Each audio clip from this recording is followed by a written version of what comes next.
आसमान में बिजली क्यों चमकती है? आज हम बात करने वाले हैं आसमानी बिजली, जो आसमान में कैसे बनती है और कैसे गिरती है।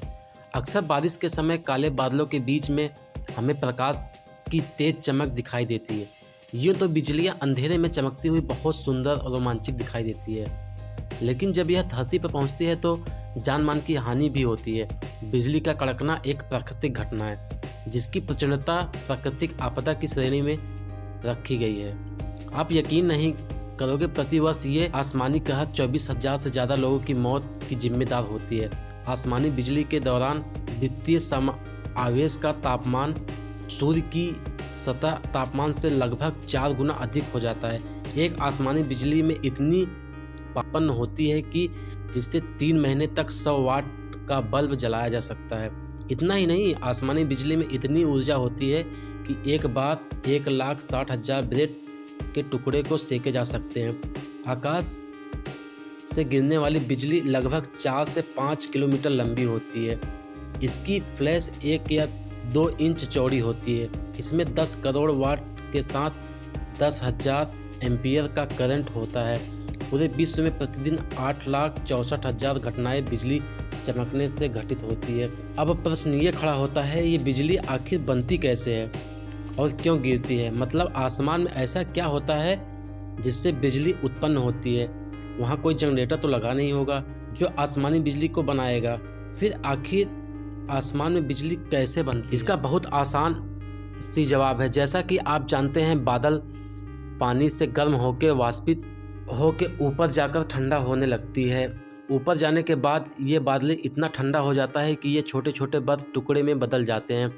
ये बर्फ के टुकड़े लगातार आपस में टकराते हैं। इसी टकराव के कारण एक नेगेटिव चार्ज बनता है, जो बादलों के नीचे की और पॉजिटिव चार्ज हल्के होने के कारण ऊपर की ओर आ जाते हैं, जो एक दूसरे के संपर्क में आने से चिंगारी उत्पन्न करता है।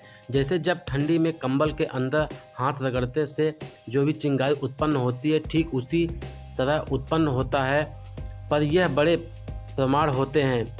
इसके 3 प्रकार के होते हैं। फर्स्ट में होता है इंटरक्लूड लाइटिंग, सेकंड होता है cloud to cloud lighting, third पे होता है क्लूड टू ग्राउंड लाइटिंग।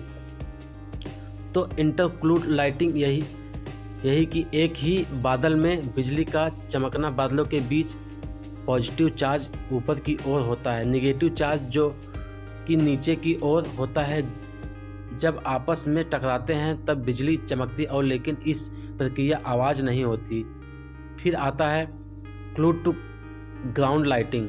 बादलों के बीच में बिजली का चमकना, बादल के नेगेटिव चार्ज और दूसरे बादल के पॉजिटिव चार्ज एक दूसरे के संपर्क में आने से बिजली उत्पन्न होती। इसमें नीचे खड़े व्यक्ति को बिजली दिख भी सकती है और नहीं भी।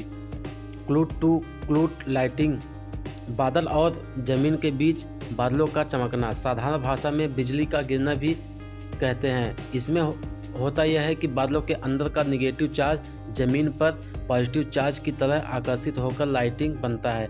ज़मीन पर यह अधिकतर छोटे पेड़ों या खुले मैदानों पर गिरती है, इसीलिए हमें खुले मैदान और पेड़ के नीचे जाने के लिए मना किया जाता है। लेकिन हर बार बिजली ज़मीन पर ही गिरे ऐसा ज़रूरी नहीं है, वह हवा में भी खत्म हो सकती है। ज़मीन पर गिरने वाली बिजली 27 सेंटीग्रेड तक गर्म होती है और ये ज़मीन पर गिरने वाली बिजली बहुत तेज़ आवाज़ भी करती है। यह आवाज़ हवा में गिरते हुए आने के कारण होता है। रोशनी की रफ्तार ध्वनि की रफ्तार से कहीं गुना ज़्यादा होती है। यही कारण है कि हमें गिरती हुई बिजली पहले दिखाई देती है और आवाज़ बाद में सुनाई देती है। आपने बिजली दिखने या सुनने के बीच 5 तक गिनती गिन लो तो समझो आप से 1 मील की दूरी पर है, क्योंकि ध्वनि की 1 मील यानी 1.6 किलोमीटर सफ़र को तय करने में 5 सेकंड लगते हैं। हमें गिरती हुई बल्कि गिर कर वापस आती हुई बिजली दिखाई देती है। वापस आती हुई बिजली की स्पीड 32,000 करोड़ फीट सेकंड होती है। जो आवाज़ में हमें कड़कड़ाने की सुनाई देती है, उसकी स्पीड 1100 फीट सेकंड होती है।